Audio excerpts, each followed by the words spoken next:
తాకట్లో ఉన్న మీ బంగారాన్ని విడిపించి ఆ రోజు ఆన్లైన్ రేటుకి కొంటాం. Sharma gold company. అందరికీ నమస్కారం. నా పేరు మాధురి. మీరు చూస్తున్నది సుమన్ టీవీ. మనము ప్రతి ఒక్కళ్ళు కూడా ఏ పని చేసినా కూడా ఈ రోజు మనకి ఎలా ఉండబోతుంది అని ఆ రోజు యొక్క దిన ఫలాలు మనం చూసుకుని చాలామంది ఆ పని మీద వెళ్తూ ఉంటారు. అది ప్రతి ఇళ్లలో కూడా మనం చూస్తూ ఉన్నాం.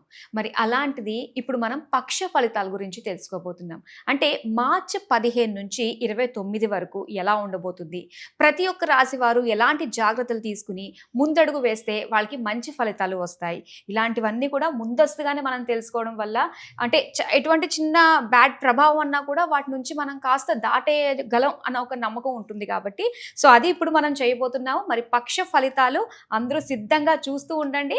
మరి ఇప్పుడు ముందుగా మేషరాశి వారి నుంచి అలాగే మీన రాశి వారికి ఎలా ఉండబోతుందో తెలుసుకుందాము. మరి వీటన్నిటి గురించి మనకి తెలియజేయడానికి మనతో పాటు ఉన్నారు ప్రముఖ జ్యోతిష పండితులు, శ్రీ విద్యా ఉపాసకులు శ్రీమతి జయప్రద గారు.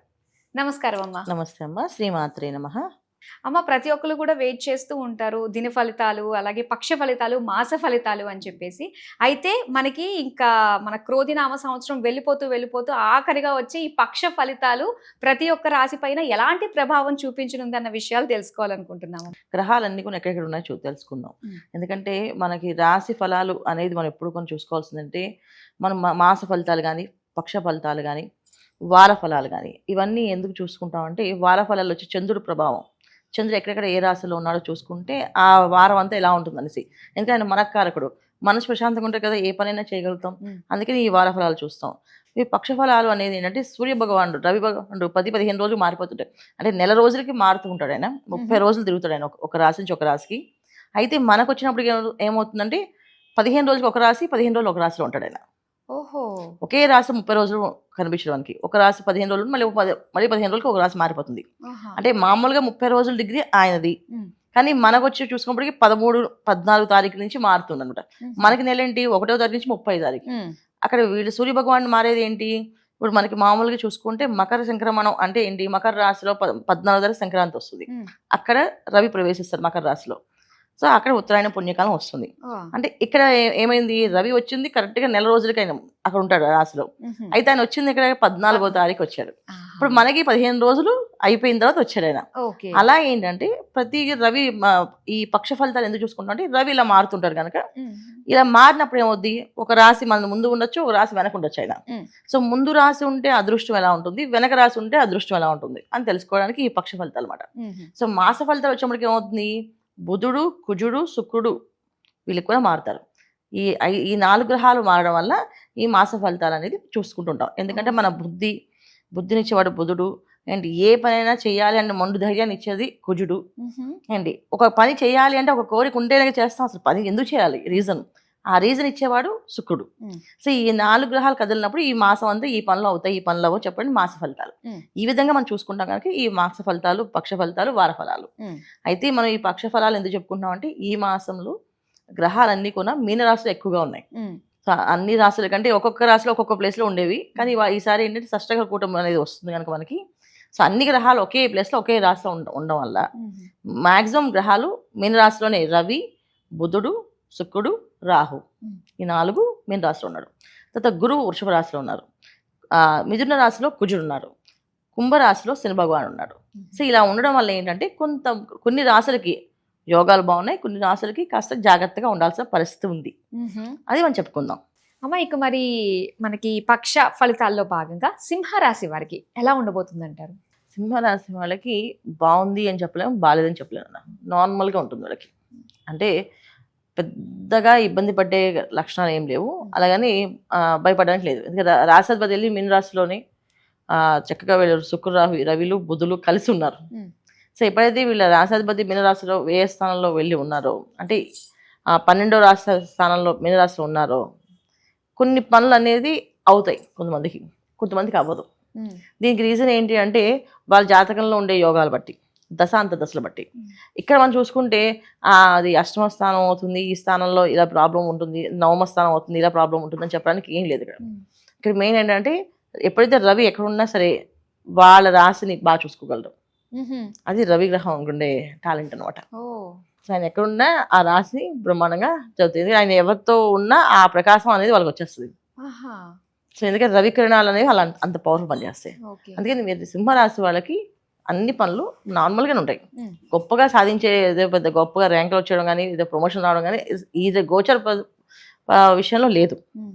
గోచార విషయంలో ఒకటే ఒక విషయం ఏంటంటే వీళ్ళకి కొన్ని జాగ్రత్తగా ఉండాల్సిన అవసరం ఉంది. ఆరోగ్య విషయంలో జాగ్రత్తగా ఉండాల్సిన అవసరం ఉంది. ఓహో. సో ఆరోగ్యం ఎందుకంటే రవి రాహులు అక్కడ కలయిక ఉంది కనుక, మీనరాశిలో ఎప్పుడైతే రవి రాహుతో కూడా ఉన్నాడు కనుక సో కాసంత ఏదో ఒక ఆలోచనలో కొత్త ఆలోచన చేసి ఏదో కొత్త అలవాట్లు తెచ్చుకొని ఏదో చెడు అలవాట్లు, కొత్త అలవాటు అంటే చెడు అలవాట్లు, మంచి అలవాట్లు కాదు, చెడు అలవాట్లకి వెళ్ళి సరదాగా ఎంజాయ్ చేద్దాంలే అనుకుని బాధపడి బారిన పడే ఇబ్బంది ఉంటుంది.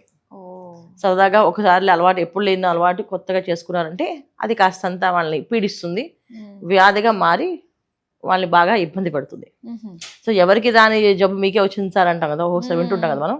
అలాంటి వచ్చే అవకాశాలు ఒకటి ఈ రవి రాహుల్ కలిసి ఉండడం వల్ల జరిగే అవకాశం ఉంది కనుక జాగ్రత్తగా ఉండవలసిన విషయం అదొక్కటే. మిగతా విషయాలు ఏమీ భయపడక్కలేదు. ఉద్యోగస్తులకి సామాన్యంగానే ఉద్యోగాలు నడుస్తుంటాయి, అలాగే వ్యాపారస్తులకి సామాన్యంగానే ఉంటుంది, అలాగే మహిళలకి బాగానే ఉంటుంది, ఇబ్బంది ఏం లేదు. సో ఇక్కడ చేసుకోవాల్సిన విద్యార్థులే ముఖ్యంగా, ఎందుకంటే ఇలాంటి అలవాట్లు చేసుకునే విద్యార్థులే. కాస్త ఎగ్జామ్స్ అయిపోయానో, ఎగ్జామ్స్లో ఫ్రీ రిలీఫ్ రావాలనో, లేకపోతే ఎగ్జామ్స్ కోసం కాస్త బూస్టప్ కావాలనో, ఏదో ఒక పార్టీస్ కనో దేనికో దానికి వీళ్ళు సరదాగా వెళ్ళి ఎంజాయ్ చేద్దాం అనుకుంటారా, అది వీళ్ళకి భయాన్ని ఆందోళన తెప్పిస్తుంది. ఒకటి రోగమైనా జరుగుతుంది, లేదా రెండు ఇబ్బంది పడే అవకాశం అంటే కారాగారాలకు వెళ్ళే అవకాశాలు కూడా ఉంటాయి. అయ్యో. సో జాగ్రత్తగా ఉండవలసింది విద్యార్థులు తప్ప మిగతా వాళ్ళు పెద్దగా ఇబ్బంది పడట్లేదు. ఉద్యోగస్తులు ఏం పెద్దగా స్పెషల్గా వెళ్ళరు. ఇప్పుడు తెలుసుకున్నాక అసలు వెళ్ళకుండా ఉంటే ఇంకా మంచిది. ఏ పార్టీస్లో వాటిల్లో అంటే చీకటి పడిన తర్వాత పార్టీస్లో వెళ్ళకూడదు. చీకటి పడే పార్టీలు ఏముంటాయో మనకు తెలిసినవి కదా, ఆ పార్టీలు కాదు నేను చెప్పేది. వివాహాలకి, విందులకి, వినోదాలకి కాదు. వివాహాలకి చక్కగా వెళ్ళొచ్చు, కానీ వివాహాల్లో మళ్ళీ బ్యాచిలర్స్ పార్టీ అనేది సపరేట్ ఉందో అలాంటి పార్టీస్కి వెళ్ళకూడదు. సో వివాహానికి వెళ్ళాం, మన ఇంట్లో వాళ్ళు పెళ్ళే కదా, మన చుట్టాలు పెళ్ళే కదా, మన బ్యాచిలర్స్ పార్టీ అని అలా అస్సలు వెళ్ళకూడదు. అలా దానికున్నా ఇబ్బంది పడే అవకాశం ఉంది. ఫ్యామిలీతో పాటు వెళ్తే వాళ్ళకి బానే ఉంటుంది, కానీ విడిగా సొంతంగా వెళ్ళాలి అంటే మాత్రం అంటే ఫ్యామిలీ పార్టీస్ లో బ్యాచిలర్స్ పార్టీస్ అని ఉంటుంది వివాహాలకు. కొత్తగా అవన్నీ పూర్వం పెళ్లి అంటే శుభ్రంగా ఏదో పప్పుని తినేసి రావడమే. వాళ్ళ పెళ్లి అంటే చాలా కార్యక్రమాలు ఉంటాయి, అసలు అది పెళ్లి ఏం జరుగుతుందో తెలియదు మనకి. అలాగే జరిగే అవకాశాలు ఉన్నాయి. అలాంటి వాటికి ఇన్వాల్వ్ అయినప్పుడు జాగ్రత్తగా ఉండాల్సింది ముఖ్యంగా విద్యార్థులు, విద్యాదశలో ఉన్న వాళ్ళు, ఉద్యోగస్తులు, యంగ్స్టర్స్ ఎవరైతే ఉన్నారో.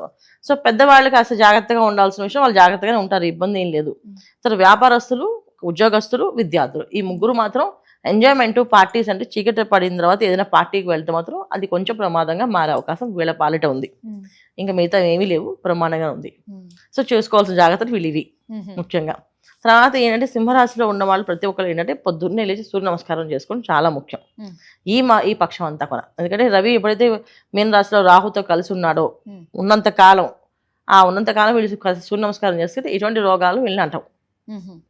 సో ఎర్లీ మార్నింగ్ లేవాలి, 4:35 కల్లా లేవడం అలవాటు చేసుకొని లేచి కాస్త సూర్యోదయానికి స్నానం చేసేసి సూర్య భగవానికి ఎదుర్కొని అర్ఘ్యం ఇవ్వడం కానీ, అదే నీళ్ళ వదలడం కానీ, నమస్కారం చేయడం కానీ, ప్రదక్షిణాలు చేయడం కానీ, సూర్య నమస్కారాలు చేయడం కానీ చేస్తే మాత్రం చాలా చాలా మంచి ఫలితాలు, విద్యార్థులకి అయితే మంచి ర్యాంకులు వచ్చి అవకాశాలు కూడా ఉంటాయి. ఇవి చేయాలి వీళ్ళు. అయితే సూర్య నమస్కారాలు ఫలానా వాళ్ళు మాత్రమే చేయాలన్నది ఏం కాదమ్మా, ఎవరన్నా చేసుకోవచ్చు కదా. భూమి మీద పుట్టి ప్రతి మనిషి సూర్య నమస్కారం చేయాలి. ఆ సూర్య నమస్కారం చేసినప్పుడు ఆ సూర్యకిరణాలు మన ఒంటి మీద పడతాయి, వెన్నుపూస మీద. మనం వీళ్ళ నమస్కారం చేసినప్పుడు పైకి పెట్టినప్పుడు మన చేతులు, తర్వాత బొట్టు మీద, బ్యాక్ సైడ్, ఇవన్నీ కూడా ఏంటంటే నమస్కారం చేసినప్పుడు ఆ కిరణాలు ఎక్కడెక్కడ పడాలో అవి ఆల్రెడీ వాళ్ళు చేశారు మ్యాపింగ్ మాట మన శరీరం మీద. పై ఋషులు మన భూమి మీద వచ్చినప్పుడే మన ఋషులు ఏంటంటే ఎక్కడెక్కడ కిరణాలు పడాలి, అవి ఆ కిరణం పడితే అది ప్రచోదయం అవుతుంది, అంటే ఎనర్జీ వస్తుంది, దానికి ఒక పాజిటివ్ ఎనర్జీ వస్తుంది, ఆరా. సో మన విటమిన్ డి వస్తుంది, మనం వెంటలో తిరగాలంటే విటమిన్ డి అనేది కాకుండా మన బాడీలో ప్రతి ఒక్క కణానికి సూర్యకిరణాలకు ఒక కణానికి కనెక్ట్ అయి ఉన్నాయి. సో అందుకే నమస్కారాలు అనేది సూర్య నమస్కారాలు సపరేట్ ఉన్నాయి, 108 నమస్కారాలు ఉన్నాయి. ఈ 108 నమస్కారాలు అందుకే దానికోసం చేయమని చెప్పింది. ఈ 108 నమస్కారాలు చేస్తే ఈ కణాలన్నీ యాక్టివ్ అవుతాయి. సో అప్పుడు వాళ్ళకి ఎటువంటి సమస్య అనేది రాదు, అసలు దీర్ఘకాల రోగాలు అనేది ఉండవు. పూర్వం అలా బీపీలు, షుగర్లు అసలు ఏం తెలియదు కదా వాళ్ళకి, అసలు గ్యాస్కి సంబంధించిన ప్రాబ్లమ్స్ తెలియదు. ఇవాళ థైరాయిడ్స్ ఉన్నాయి, గ్యాస్కి సంబంధించిన ఇబ్బందులు ఉన్నాయి, ఏవేవో కొత్త చెప్తున్నారు. ఇవన్నీ ఉండడానికి కారణం ఏంటంటే మనకి ఎప్పుడైతే ఈ కిరణాలకు దూరంగా ఉన్నామో అప్పటి నుంచి ఈ ప్రాబ్లం. సూర్యుడి దగ్గరగా ఉన్నాం కానీ కిరణాలకు దూరంగా ఉన్నాం. సో మనకి ఇంట్లో వెలుతురు వస్తుంది కానీ మనం ఆ వెలుతురుని ఎంజాయ్ చేయం. కట్టెలు మంచి నీట్గా డీసెంట్ గా అట్లా. సో కిరణాల్లో ఆ కిరణాలు మనం ఒంటి మీద పడాలి అంటే పనులు. సో సూర్య నమస్కారాలు చేయాలి. అందుకే మనం సూర్య ఆసనాలు, అందుకే ఆసనాలు కంటే 108 ఆసనాలు చెప్తారు వాళ్ళు. ఇవన్నీ చేయాలి. పూర్వం ఇవన్నీ మగవాళ్ళు చేసేవాళ్ళు, ఆడవాళ్ళు అన్ని పనులు చేసేవాళ్ళు. ఇప్పుడు బట్టలు ఉతకడం, గిన్నెలు తోమడం ఇవన్నీ అవే కదా. సో అది చేసే పనులన్నీ ఇప్పుడు అవి కూడా చేయట్లేదు, అన్ని మిషన్స్ వచ్చేసాయి. సో మిషన్స్ చేసినప్పుడు మనం ఏం చేస్తున్నాం, మనం కనీసం ఈ నమస్కారాలు చేస్తే మన ఆరోగ్యాన్ని జాగ్రత్తగా మనం కాపాడుకోగలుగుతాం. మన శరీరం మన మాట వింటుంది. సింహరాశి వాళ్ళు తీసుకోవాల్సిన జాగ్రత్తలు అండి, ఈ పక్షం అంతా కూడా జాగ్రత్తగా రవితో రాహు కలిసి ఉన్నంత కాలం ఈ జాగ్రత్తగా ఉంటే ఎటువంటి రోగం అనేది వీళ్ళ ఒంటి మీదకి రాదు. సో నమస్కారం చేసుకోవడం చాలా ముఖ్యం. ఓకే అమ్మ, సింహరాశి వారి ఫలితాల గురించి తెలియజేసినందుకు ధన్యవాదాలు. నమస్తే అమ్మ. శ్రీమాత్రే నమః.